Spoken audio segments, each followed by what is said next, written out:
there we go. Much better.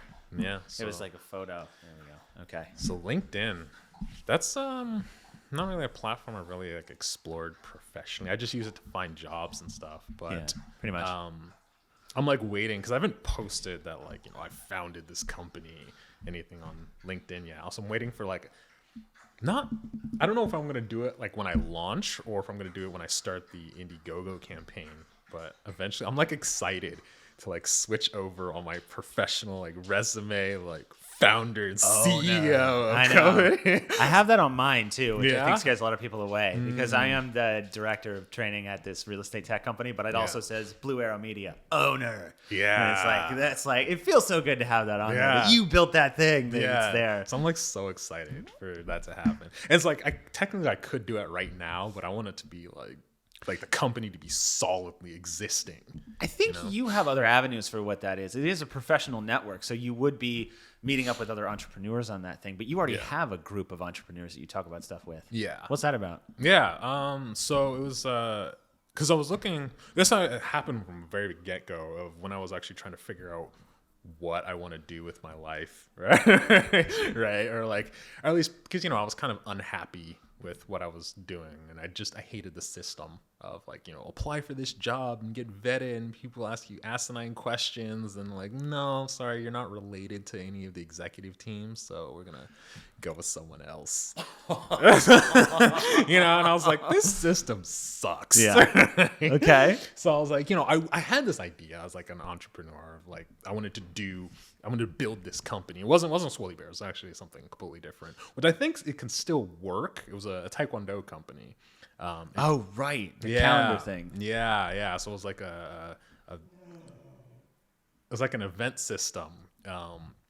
But I don't think I put enough money into actually like building the website or anything. Yeah. Go away.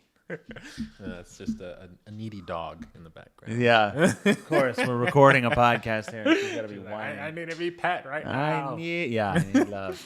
Yeah, so my thought was like, okay, I want to like actually put forth a lot more effort into these type of things. And so when I was doing that, it was a TikTok. Was it a TikTok or I think it was an Instagram picture I found about some guys like, hey, I just sold all this stuff on Amazon. Look at me, I'm rich. And I was like, what the hell? I could do that. This dude has a mustache, right? Like, like I could do better than this guy. Yeah. So I started like finding videos and stuff, and that's when I like found this one guy, and he's like, yeah, I created this like Facebook group of like young entrepreneurs who were like all getting together and helping each other out. And I was like, okay. And that's how I just asked, like, can I join this? And yeah, of course, absolutely. And so, yeah, they got this like. Then I started following like a system of like, this is how you get your ideas. This is where you go and do all this. And now it's really nice. You find that a lot of people want to do something, but not everyone actually wants to put effort in. Yeah, of course. Isn't that always how it goes though? It's like I could do that, but I'm too busy on my couch. Yeah.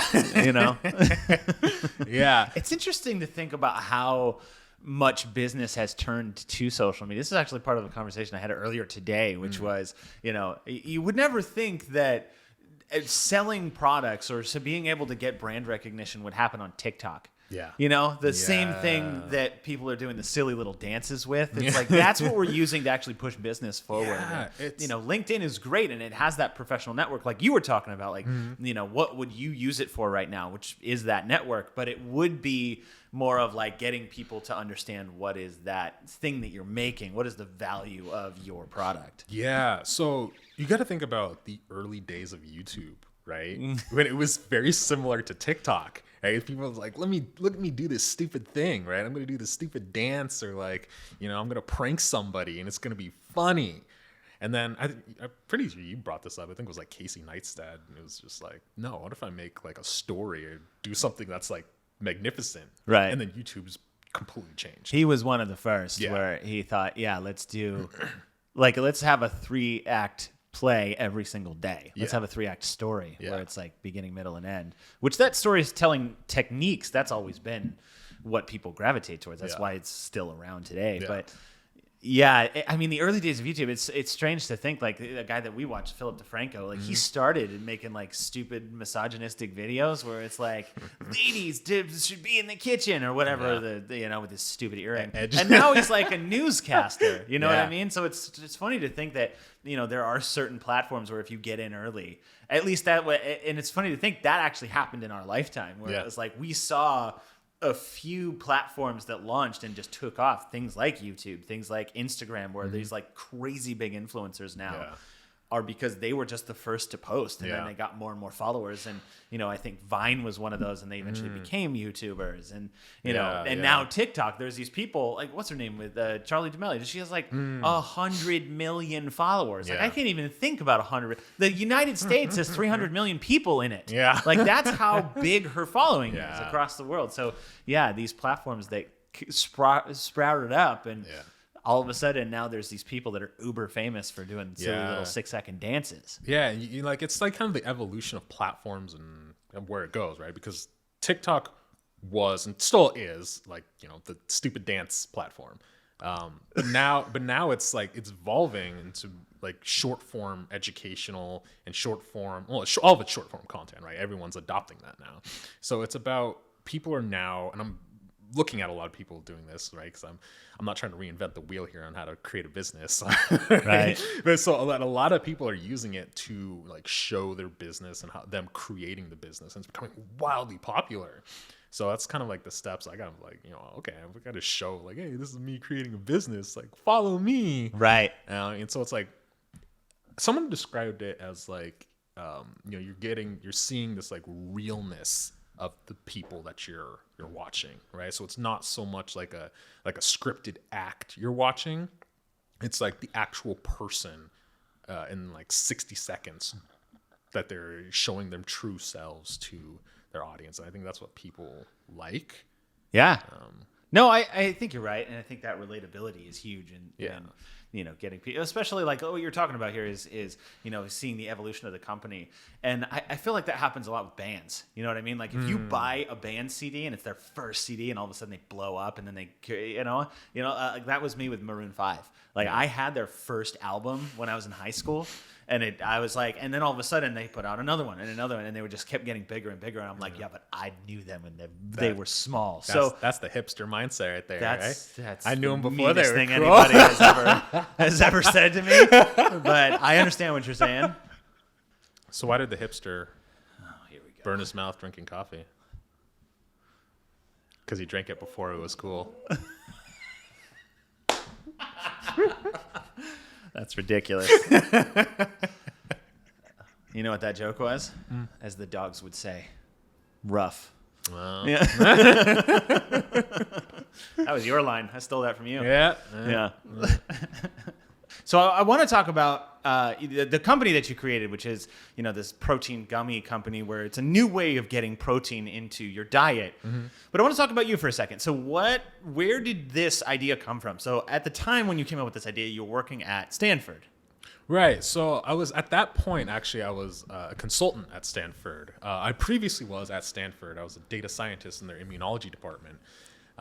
But the CDC contacted me because, at that time COVID was going on, and they wanted someone who was, data scientist to be able to track the COVID vaccinations across all of California. And I was that guy. So how did it go? I did great. Don't get me wrong. But there was a lot of, because it's a government job, and I didn't realize, because Stanford gives you a lot of freedom to be able to do what you need to do, and which is great.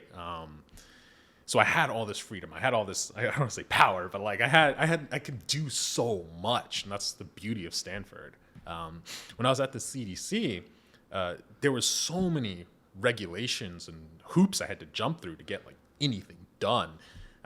So going from like this almost total freedom to like have my hands tied behind my back, like, it drove me crazy. There's like a long hair on your chin. It's still there. There you go. Oh, it's for my bed. It's a fur bed, man. It's our fur blanket. Oh no, that's not what I meant. Who is in your bed?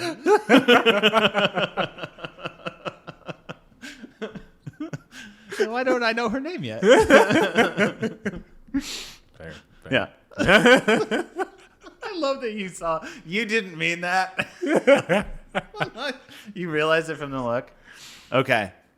Okay, so you let's keep going from there. Yeah. So you were working at the CDC. You had more freedom at Stanford. Go. Yeah. So I did well at the CDC, to a point where I kind of worked myself out of a job a little bit. So they needed someone to do this for, while they're tracking everything. But then if you're keeping up with how California was doing with COVID, like it was plummeting, right? People weren't getting infected. People deaths were down, way down. So everything was going great. So they're like, hey man, we kind of don't really need you anymore. And so I was like, I didn't care too much because I was like, I'm still consulting on the side, so I'm okay. That's when I started looking for new jobs, and it was just I think I talked about the hoops that I had to go through in order to get a new job, and I was just so annoyed with it. This has always been a problem because I started looking for a job out of college during the Great Recession. And if anyone ever did that. Great Recession, Yeah, 2008, 2009. Yeah. Yeah, I remember. I graduated with a degree, a Bachelor of Science, and I had enough experience to drive a truck for a year. So, not that's not a good job. Delivering chicken. It was great. Delivered chicken. And it was, it was a good thing for me. And then I got into the tech world. Yeah, I was washing dishes. And then, were you really? Yeah, and I worked my way up, though, so I became a baker. You had a master's degree and you were washing dishes? I didn't have my master's yet. So this is the Great Recession. So I just graduated and I was washing dishes. Okay. With my Bachelor's of Science in Biology. Where did you wash dishes?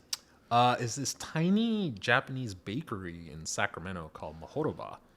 Oh. Yeah, it's still there. Amazing pastries.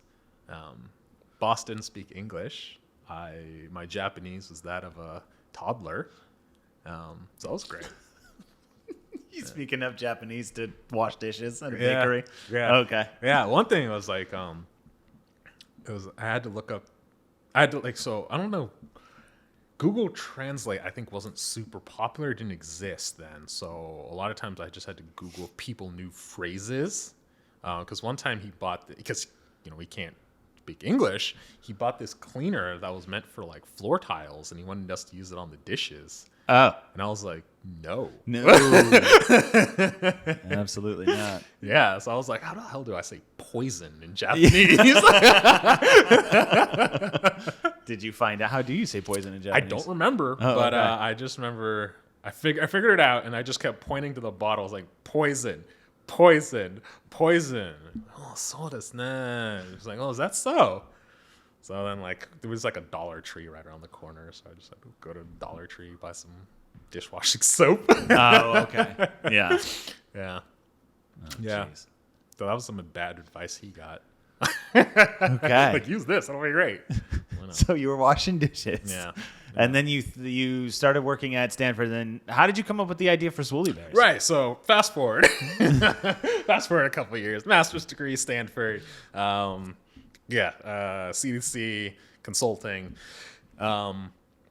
So I was really starting to focus on supplements for my health. Not that anything's wrong per se, but I was like, how do I optimize things, right? How do I become the best me I can be through vitamins and everything?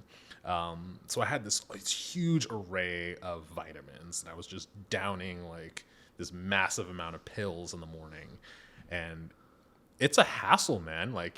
You can't. I like to try and take it all in one go, which is not the way to go, right? So I'm having 7 pills and just trying to chug that down. It's my throat starts hurting. I was like, this sucks, man. Yeah. So I was like, what if I started replacing all of these with gummies? And I did, right? So I wake up in the morning and it feels like I'm just grabbing a bag full of candy and just eating it. It's phenomenal. So how did you get those supplements into the gummies? I mean, I imagine you're not cracking pills in half and shaking them into a tray. A lot of companies just have gummy versions of vitamins, right? Oh, so you found them as gummies. Okay. Yeah. So I didn't create the gummies themselves. Gotcha. So I just started eating a bunch of gummies because I think it was a girlfriend I had at the time.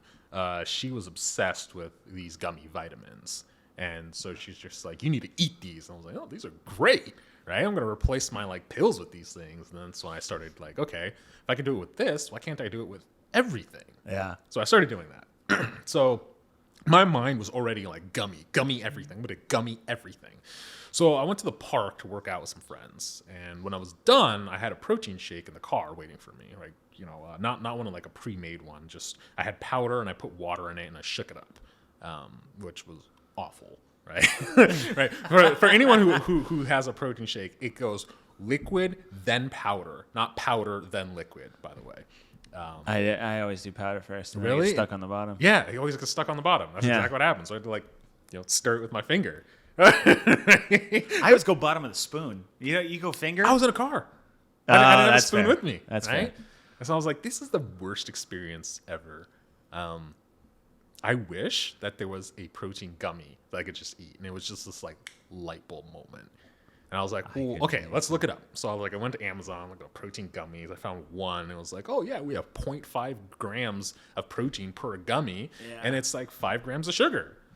I was like, this is not a protein gummy. This is just a sugar snack. Right. So I was like, I kept looking and looking. I couldn't find anything. I was like, does this not exist? I was like, can I make this? So I went to the kitchen. Well, actually, I looked up a videos about how do you actually make gummies. Gummies, right. So Yeah. I figured out how to make gummies. And I started like throwing things together in the kitchen. And boom, I popped out with this gummy. Did you have a gummies tray already? No, I didn't. What I had was a whiskey mold, right? Like the whiskey ice cubes, like the big ice cubes or whatever. So that's what I had, and so that's. So you had whiskey protein gummies. Whiskey Stones, yep. I had a Whiskey Stone protein gummy. Okay. That was my first iteration. And how did it turn out? Good. It was really good. It was good. Yeah, okay. It was actually really good. I was you surprised. assume that the first one is like, I had explosive diarrhea for 10 days. But no, it actually went well. Yeah, no, it shocked me, right? I was like, I did it. And I was like, I can't believe I just created this thing, right? And I mean, granted, I had to like get a knife to cut it up into little pieces because sure. It's a whiskey stone. Because it's big. Yeah. I was choking down this thing. That's definitely one you had to chew. Yeah, but it was good. And then I bought a mold with actual gummy bears and like just recreated it and tested to see if I like reproducibility, if I could do it, and I could. And it was phenomenal. And that's when I at that point I had joined the entrepreneur group, and I was like, this is it. This is my product. This is my moment. So that's when I started going full force into creating a business around this thing. And it worked. So where are we now? So you created the gummy in your kitchen. You tragically had to get rid of the first name, which was Swole Bears, and now it's Swole Bears. Yes, sir. So that's the story. So apparently around the same time, there's an actual name for this concept of like when two mutual people come up with the exact same idea and produce these very similar results, right? It's what happened with Ants in A Bug's Life, if you remember that. I don't. Oh, you know those two movies, right? One's from DreamWorks and one's from Disney. Yeah. Sorry, I thought you meant what happened to the ants in A Bug's Life. No, I haven't seen that movie in 25 years. Yeah, no. So Ants, the movie, and then A Bug's Life, the movie. They both came out around like the same summer, like 3 months apart or something like that. Sure. But yeah, so it's like two people had the exact same idea and boom, came out at the same time. So there's a name for this concept. Apparently it happens a lot. Yeah, Deep Impact and Armageddon. I got you. Yeah. So that's what happened with me. Someone created a creatine gummy the same time that I created a protein gummy. But the name was the same too. Are you sure this isn't like a long lost identical twin that you're... You know, it's funny you say that. I looked up who the owner was, and the guy he's also black. Is he? Yeah. I was like, oh my God, it's my doppelganger. My evil twin created this. You're evil. Oh God. When I first looked up the name, it didn't exist. Yeah. So that's why I was going full force with the name Swole Bears, right? And then when I first announced it to, not to the world, because I technically still haven't done that at this point, or at least I haven't announced that it's a high protein gummy company. I just announced like I am creating this company. We're making the thing. Yeah, I'm making something. Be prepared. Right. So I announced it to friends and families, and then one of my brother's friends is a trademark lawyer. She immediately hit me up. Says, "You know that name's taken, right?" No! I was like, "Wait, are you serious?" Yeah. So I looked it up, and apparently the time between when I came up with the name and when I announced it, someone trademarked that name. Which is like, oh, wow, shit. Right? Well, because you checked originally, Yeah, right? yeah. So that was my original check, and then from there, I was like, yeah. So I had this weird existential crisis about what I should be doing with my life. Right? I was like, is this a sign from the universe That I shouldn't be doing this? Yeah. And so originally, I had the name Swole Bears. And it was my brother. He's like, you should call it Swole, and I just loved it, so I did it. I came up with that. Did you? I thought Yes. did. I thought, no, it was a joke because I was like, you know, it'd be funny if you went from Swole Bears to Swole No. Bears. The original name, Swole Bears. Oh, he thought that. Oh, Yeah, I thought, he came up with the second original name. name. Original name. And then Yeah. I had a brainstorming session, I think, with both of you guys. Yeah. And yeah, you're like, well, so yeah, I was like, why don't you just put an accent on the E, Yeah. and it could be Swole Bears. I was like, oh. Let me check with the lawyers. Yeah. That could work. They're like, yeah, that could work. That'll do it. It'd be funny if you had both products together. So Swole Bears and Swole Bears. Yeah. Oh my god. Wait, but which one do we want? All of them. That's the ones. Yeah. Yes. Yeah. So then that's how it became Swole Bears after the name Swole Bears. Was taken. Oh, the tragedy that was. Yeah, the video that you posted after the TikTok that you posted after that was like, you were like, I'm just going to jump into space now. Yeah. And it was like a green screen thing. I'm just going up. Okay. So you recently found a manufacturer who created a version of the first iteration of Swole Bears. Yeah. So I had my original. Do you have them? Let's try them. We're on the camera. Let's do it. Yeah. Let me go over this for a second, real quick, before we dive into that. So originally it started, or I found them, right, and we are going through R&D right now. So this is not the final product. Can I say I love the packaging? The metal tin is So this is so my good. original design before I had a designer actually come up with a real design. I just haven't made stickers for them yet. Okay. Yeah, so I'm working with this Russian guy. He's a great guy, and he's gonna do all my printing. Yeah, so he apparently very recently in the past year he bought a printing company. Yeah, and he just wants to do all these printing. So I asked him about creating. Remember, I was looking up like on Vistaprint, looking up like the vinyl, The signs, banner yeah. stuff. He's just like, "No, I'll do it." Oh, okay. All right, that's awesome, right? So he's gonna do that. He's gonna help Tell me. me his name's Vladimir. No, it's Anton. That works Yeah, too. Yeah. yeah. Wait, I know Anton Yeah, from Taekwondo. Yeah, that Anton. Oh, I know him. Yeah. yeah. He's gonna be doing. My That's the printing. guy that always beat me up. Yeah, he is. He's a dangerous man. Yeah. Very kind, but very dangerous. Yeah. I remember when we were doing sparring, you're like, you got to fight him. And I was like, that's fine. I'm a lot bigger than he is. But he's like, he's been beating up too many kids. So it's like, all right, so I got to like proper fight this guy. Yeah. Yeah, yeah. And Anton has 1 or 100. Yeah. Yeah, which was good. I think he was, because when we went up against each other, I think he was like, shit. Because he's like 5'6", Yeah, he's not maybe that 5'5". big. He's not that big Yeah, of a guy. and I'm but- 6'2", so that's a little bit of a mismatch. But it was funny. Yeah, no, he's a good guy. All right, let's do it. Yeah, for sure. All right, so I was I like got a food scientist on board because obviously I created this in my kitchen. I can't. That's not manufacturer to like what is it called? A shelf, not shelf. What is it called when you put something into people's hands to actually eat? Consumable, consumer. Yeah, consumer. Thank you. So it's not consumer ready. Thank you, Lauren, for the save there. Yeah. So yeah, when I made in my kitchen is not consumer ready, right? Because I don't have an FDA regulation in my kitchen. Right. So I got to go through all the regulations and go through a food science or not a manufacturer to actually get all this done. And so this is the first iteration from our R&D right here. Okay. And so it's supposed to be fruit punch, Yes.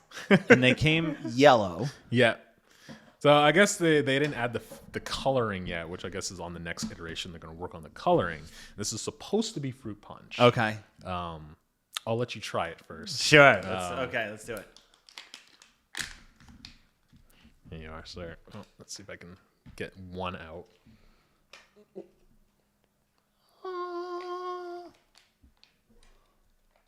You know, just grab it. You know, I'll just do little tweezy guys here. Yeah.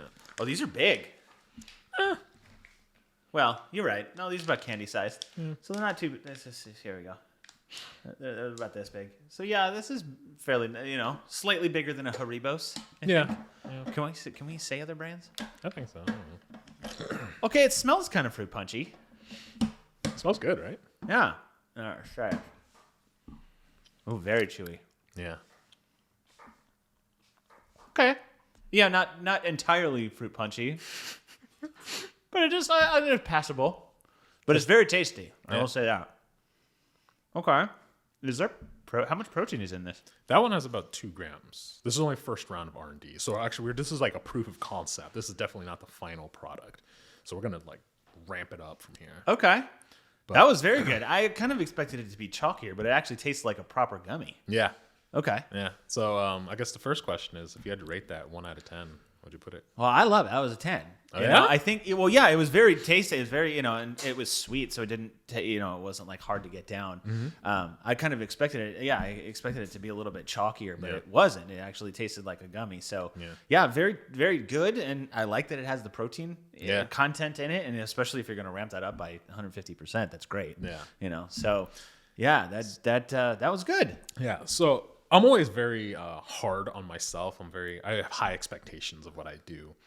So actually, before I get into that, we're gonna. I think I will. I'll go over the things that I think about it and what things that I'm gonna. Well, if you want an honest opinion, how about she takes one? I'm gonna. You want to taste one? Are you camera ready? I'm not camera ready. Okay. We'll get there in a minute. So yeah, I'm very. I have high expectations of myself, right? And so I'm going to talk about the things that I'm planning on changing with it, and I'm going to try and walk you through it. So the first one, what flavor do you think that was? That was sort of a cross between fruit punch and lemon. Mm-hmm. Yeah. That's what I think. Yeah, that should not be lemon. Right. Yeah. There should be no lemon in that. I mean, and not even in the sense that it was yellow. I think that maybe that might be, but it did taste kind of lemony. Right? Yeah. So am I wrong? Like, is that what you got too? Yeah. So it's funny. I had it and I was like, this tastes like lemon. Yeah. And then I messaged like the food scientist. He's like, yeah, that tasted like lemon. Yeah.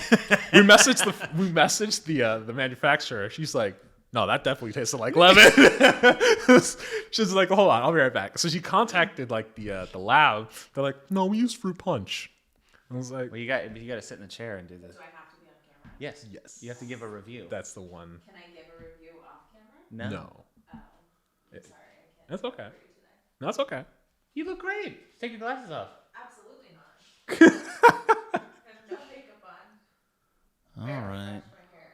That's all good. Just leave it here. We'll do it later. That's all good. I mean, I have 2 others. I have other people I'm gonna film too. So. Okay. There will be more samples in the future. So. When it's actually the right flavor When and it's not lemon fruit punch. Yeah. Yeah. So she contacted the R&D team, and they're like, "No, we definitely use fruit punch." I was like, "No, you didn't." yeah, but fruit punch what? How do you get fruit punch is not a fruit. How do they get the flavoring of fruit punch? Yeah, I mean, it's an extract, so you're supposed to take like extracts from different fruits and like mix them together, and then it's fruit punch. So we're like, wait, are you like gaslighting us? Like, what's going on here? Yeah. So that's our next step. Was like, our next step right now is the coloring, which we're going to be using beetroot powder. And actually, I probably shouldn't give my trade secrets, but yeah. Yeah. So we're going to be working on the coloring and then making it actually taste like fruit punch. That'd be good. That'd be good. So we're going to be tweaking some flavoring. Tell me about the box, because I love the idea. I mean, I take fish oil in the gummy form too, which I love. It is so good. Yeah. But you decided on a metal box, which I like. Yeah. Because I don't know why, but there's just something so satisfying about holding a small metal box like that. Right. Yeah. Right. So I'm hoping that this is going to be the thing. So this is subject to change based off of. There's a number of factors that are going to go into this about how I'm going to design the box, but. Yeah, it's kind of what you just said, right? Because I drink a lot of tea, and I do like the loose leaf tea, and I keep them all in metal boxes like this.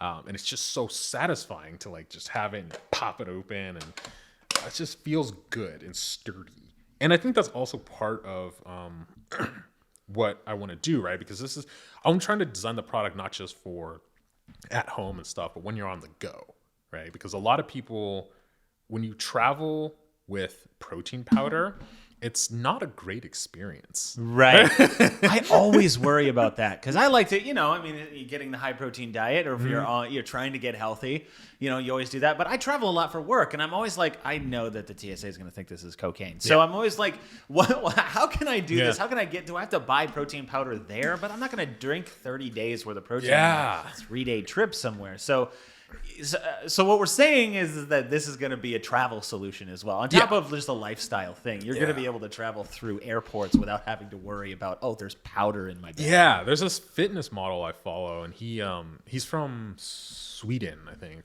And he was talking about because I'm going to be traveling a lot, and I travel a decent amount. And he was talking about how do I stay in shape while I'm traveling? So he's like, these are your hotel exercises you can do, and you want to keep you want to bring your protein supplements with you. And he went into his suitcase and he pulled out a plastic bag filled with protein powder. I was like, that is the most sus looking thing I've ever seen. Exactly what I'm talking about. Didn't Johnny Depp get in trouble for that? He went to an airport, and all of a sudden there was he had stuffed bats or something in his bag, and then there was just white powder everywhere, and they were like, no, it's vitamin powder. And they're like, yeah, okay, Johnny Depp, it's vitamin powder. I always worry about that, though. Yeah, so I wanted to make, you can do a plastic bottle and do that, but plastic bottles tend to bend and break, especially if you have the kind of cheaper plastic, it'll crack too, which is awful because then, obviously air gets in and oxygen can oxidize whatever you have in there. Yeah. So things can go bad. But if you have this metal box, it's a lot sturdier, right? It's going to take a lot more to crush this thing. Squish it, yeah. Than a little plastic thing. Oh, yeah, you've done that when you get even if you just get regular old gummy bears, if you throw it in your backpack, all of a sudden they're all squished on the bottom. Yeah. One gigantic gummy bear that you have to eat like a sandwich. Yeah. It's no, you don't want that. How do we keep them separate? The metal box, that's the solution. Yeah, so I'm loving this metal box, man. I got this from a tea company. In San Francisco, and I've been using this thing for everything. So you can see there's a couple dents and stuff in it, but it's still holding strong. Yeah, I love it. I love this thing. So I wanted to, and also it adds an extra layer of this is a premium product, right? You're buying Swole Bears, you're proud of this thing, and you have this metal box. People are gonna be like, what is that? What? And you say, this is my protein. Man, that takes it to a whole nother level. Right? I think that's a great idea. Let's talk really briefly about your fitness journey, because I know that you, maybe a year ago, I don't want to make any assumptions about where you started, but you also, you lost a bunch of weight and you wanted to keep going with your fitness journey, which is another reason that you created this company. Yeah. So walk me through where you started in your fitness journey. Yeah. So it technically, I guess, I've been working out more or less my whole life with sports and stuff, but I wasn't really into fitness. You know what I mean? There's a difference, right? You can eat your cake and then go play some soccer with your friends. You're not really into fitness. Right. And you were a coach for all this time too. You were the head coach at UFC, Taekwondo coach. Yeah, USF. Oh, right. USC is in Southern California. Gotcha. Yeah, so I guess my fitness journey, you could say technically it began, my fitness journey, I guess, my health journey. It began in college. No, was it college? Yeah, I guess it started in college when I started really working out and not so much focusing on my health. You are killing this story, bro. I'm trying to remember it. I'm trying to go back. What? How did my life begin? Yeah. How did this happen? But didn't you lose 40 pounds in the last 2 years or something like that?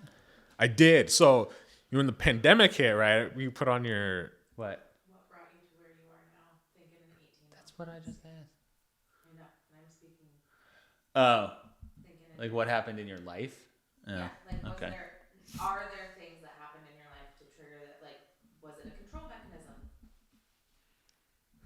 Think about it in different ways besides in 2018. Yeah. Since the dawn of time, man has been working out. The story from the start. Yeah. Okay. Pandemic. Yeah. Pandemic hit, and like everybody, I put on my COVID 40. Right. Yeah. No. 1,000% got the COVID 40. Yeah. And I think, because when you COVID, I was just wearing sweatpants all day, right? Like everybody else. Then I put on like my real pants because I was going out somewhere. And I was like, ooh, I don't feel good. Oh, this does not feel good. And so I started making some changes in life, just trying to be in shape, being healthy, and really focusing on what I'm eating. That's a big one, right? Because I work out all the time, but it's focusing on what you eat and what goes in. What goes in, I don't know how to say this. What goes in is going to make the biggest impact. And, that's kind of where it started leading up to like my vitamins that I was talking about. Yeah. The big bag of vitamins. Yeah. That's pretty much it. And that I just like lost a bunch of weight from there. How much did you lose? I lost about 40 pounds. So you put on and lost your COVID. Yeah. Is what I'm hearing. Okay. Yeah. I think that time period was really rough on everybody where, all of a sudden we can't leave the house and everybody's afraid too. There's like that cortisol response that everybody's like, everyone's going to get sick. Yeah. And we kind of didn't know what to expect. So I do understand that. And, but it's nice that you were able to like get rid of it. I think a lot of people are still struggling with that. Yeah. Yeah, I went for a lot of walks. I lived in a very like nature-y area, which is nice. So going for walks on the beach, walks in the parks, and everything. Really helpful. Just in case you're wondering, ladies, he does like long walks on the beach and protein gummies. Yeah, you like protein, I'm your guy. We're making that GIF your Tinder profile now. Yeah. Cool. Walks on the beach. Anything else you want to talk about? Pronunciation of words? Yeah. Yeah. Yeah. Cool. Apparently I mispronounce everything. Everything I hear just goes into a filter, and a David filter, and comes the David out wrong. filter. You and my lovely, wonderful wife, who I'm sure you've heard twice now, is it's like inches from what you mean. You know what I mean? It's like I got the general concept. Yeah, I understand what you're saying. It's just, and it's really close, but it's not quite there. Yeah.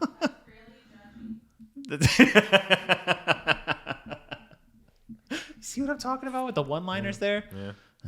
Tom's one of those guys who like will correct your grammar online. I don't correct people's grammar online. I will notice people's grammar online.